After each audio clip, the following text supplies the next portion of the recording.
audio jungle.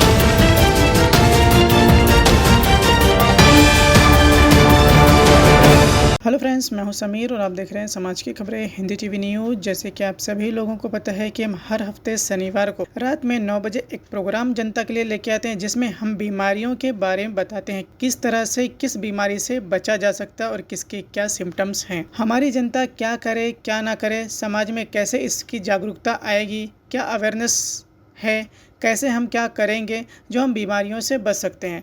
तो आज हमारे साथ डॉक्टर देव मौजूद हैं। आज हम बात करेंगे डॉक्टर साहब से पैरालिसिस बीमारी के बारे में, कैसे इससे बचा जा सकता है।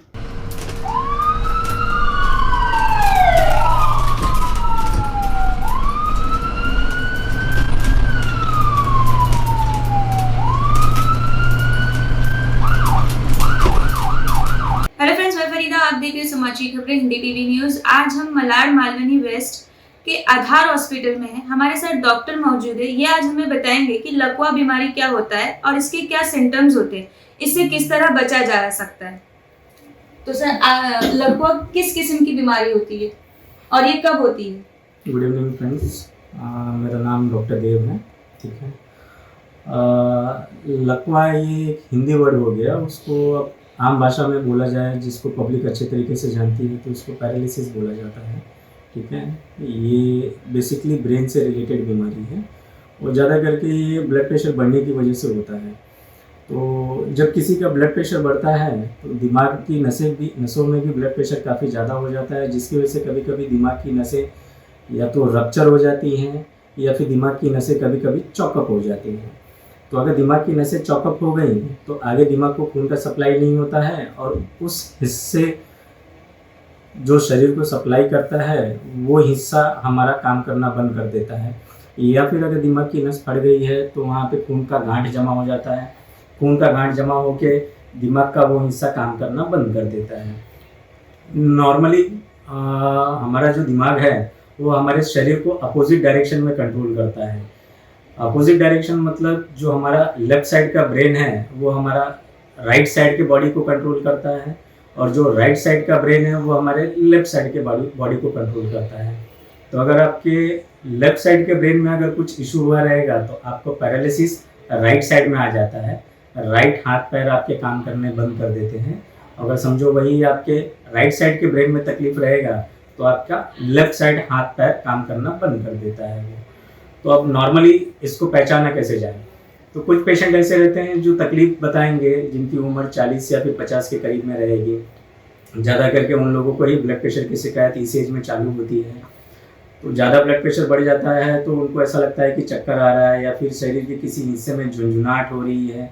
ठीक है, तो ये इंडिकेट करता है कि दिमाग को खून का सप्लाई थोड़ा कम हो रहा है। तो आप जाइए नज़दीकी डॉक्टर किसी से को कंसल्ट कीजिए, डॉक्टर देखेंगे, चेक करेंगे। अगर ये कंप्लेंट आपके ब्रेन से रिलेटेड है तो डॉक्टर आपको गाइडेंस करेंगे, या तो सीटी स्कैन करने के लिए बोलेंगे या तो फिर एमआरआई करने के लिए बोलेंगे। सर, क्या ये चीज सिर्फ ब्रेन्स में होती है या बॉडी के किसी और पार्ट में भी? नहीं मैडम, कैसा रहता है कि पैरालिसिस मतलब पैरालिसिस या तो हाथ का पैरालिसिस या तो पैर का पैरालिसिस, ये ब्रेन से भी रिलेटेड रहता है और हमारे स्पाइन से भी रिलेटेड रहता है। मतलब हमारी दिमाग की कुछ नसें ऐसी रहती हैं जो हमारे पीछे स्पाइन में गई रहती हैं और स्पाइन में भी अगर कुछ इशू हो जाता है तो हमको उस हिस्से का पैरालिसिस हो जाता है। जैसे अगर समझो एक्सीडेंट हो गया है और हमारे गर्दन पे मार लग गई है तो उसकी वजह से हमारा गर्दन के नीचे का हिस्सा काम करना बंद कर देता है। अगर कमर पे मार लग गई है तो कमर में अगर स्पाइन इंजरी हो गया है, रीढ़ की हड्डी में चोट लग गई है तो फिर पैर काम करना बंद कर देता है। लेकिन उस कंडीशन में कैसा रहता है कि जब हमको स्पाइन इशू रहता है तो पैरालिसिस हमको दोनों तरफ होता है। लेकिन समझो यही चीज़ अगर ब्रेन में हुआ रहेगा, दिमाग में हुआ रहेगा, तो पैरालिसिस हमको सिर्फ एक ही तरफ होता है, या तो दाएं तरफ या तो बाएं तरफ। तो ऐसा कुछ आपको सिम्टम्स या फिर लक्षण दिखे कि आपको एक ही साइड में पैरालिसिस हो रहा है तो इसका मतलब ये दिमाग से रिलेटेड है। आप जाके डॉक्टर को कंसल्ट कीजिए और फिर जो आगे आपको एडवाइस दिया जाएगा वो एडवाइस फॉलो कीजिए। मेन इसका जो रीज़न रहता है ये ब्लड प्रेशर रहता है। ब्लड प्रेशर जैसे ही बढ़ता है तो आपको ये तकलीफें आने लगती हैं। तो इसके लिए प्रॉपर डॉक्टर को दिखा के ब्लड प्रेशर कंट्रोल करवाइए। ब्लड प्रेशर कंट्रोल रहेगा तो शायद ये सब चीज़ें भी कंट्रोल में आ जाएगी। आज हमारे इंडिया में कैसा है कि हार्ट अटैक को बहुत ज़्यादा इंपॉर्टेंस दिया जाता है, पैरालिसिस को उतना इंपॉर्टेंस नहीं दिया जाता है। छाती में दर्द हुआ तो पब्लिक ये समझ लेती है कि नहीं अटैक है, तुरंत हॉस्पिटल भाग के जाते हैं, ईसीजी करवाते हैं, सब चीज़ करवाते हैं। लेकिन अगर समझो शरीर का कोई हिस्सा अगर सुन पड़ रहा है या फिर समझो कमज़ोर हो गया है तो पब्लिक उतना ध्यान नहीं देती है, डॉक्टर के पास जाना भी रहता है तो 1-2 दिन लेट करके जाते हैं।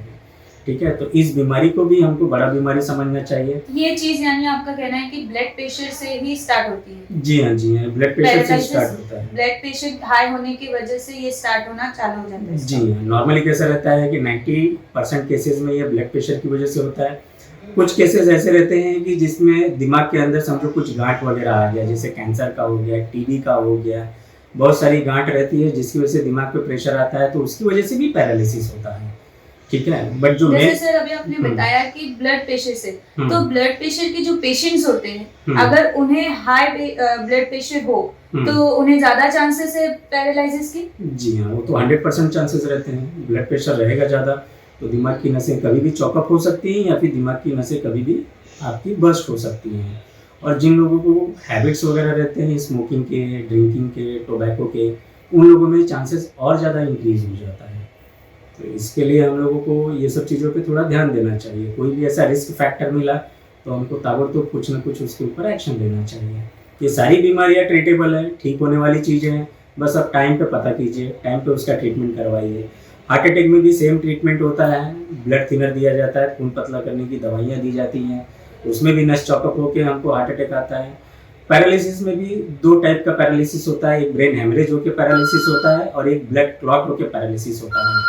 तो जो ब्लड क्लॉट होकर पैरालिसिस होता है उसमें हम लोगों को ब्लड थिनर दिया जाता है।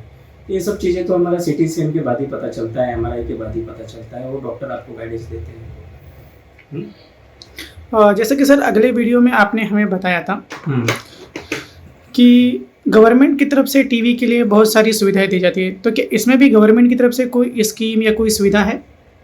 पैरालिसिस के लिए तो फिलहाल गवर्नमेंट के लिए वैसे कोई सुविधा नहीं है। गवर्नमेंट के सेंटर्स बने हैं, हॉस्पिटल बने हुए हैं, आपको तकलीफ होता है आप वहाँ पे जा सकते हो, वहाँ पे जाके आप ट्रीटमेंट करवा सकते हो। सर नज़दीकी में गवर्नमेंट के सेंटर्स के कुछ नाम बताएंगे हमारे नज़दीकी में? अभी कैसा है कि नियर बाई आपके पास में शताब्दी हॉस्पिटल है एट प्रेजेंट इन मलाड। कुछ भी तकलीफ होता है आप शताब्दी हॉस्पिटल जाइए, वहाँ पे स्कैन सेंटर है, ऑन द स्पॉट वहाँ पे स्कैन कर लिया जाता है, स्कैन करके फटाफट आगे का ट्रीटमेंट चालू हो जाता है। Okay sir, thank you. इसके अलावा और कुछ? फिलहाल तो कैसा है कि जब भी पैरालिसिस होता है तो पैरालिसिस में 6 घंटे बहुत ज़्यादा इंपॉर्टेंट रहते हैं। तो 6 घंटे के अंदर अगर आपको ट्रीटमेंट मिल गया तो आपको रिजल्ट काफ़ी अच्छा आ जाता है। 6 घंटे के बाद में आपने ट्रीटमेंट करवाया तो उस रिजल्ट का उतना कुछ खास मतलब नहीं रहता है, फिर दिमाग अपने आप से ठीक होने की कोशिश करता है, हमको थोड़ा सपोर्ट करना पड़ता है, दवाइयों का सपोर्ट लेना पड़ता है। तो इसके लिए जब भी आपको ये सब तकलीफ दिखे तो आप फटाफट उसके ऊपर कुछ ना कुछ एक्शन लीजिए। ओके सर, हमारे चैनल से बात करने के लिए धन्यवाद। समाज की खबरें हिंदी न्यूज़ चैनल को सब्सक्राइब करें, बेल आइकन दबाना ना भूलें। अगर आपको अच्छा लगे तो लाइक और शेयर भी ज़रूर करें। अगर आपको हमारे साथ जुड़ना चाहते हैं, अगर किसी भी तरीके का न्यूज़ या एडवर्टाइजमेंट देना चाहते हैं तो आप हमें इस नंबर पर कॉल करें 7666471110। धन्यवाद।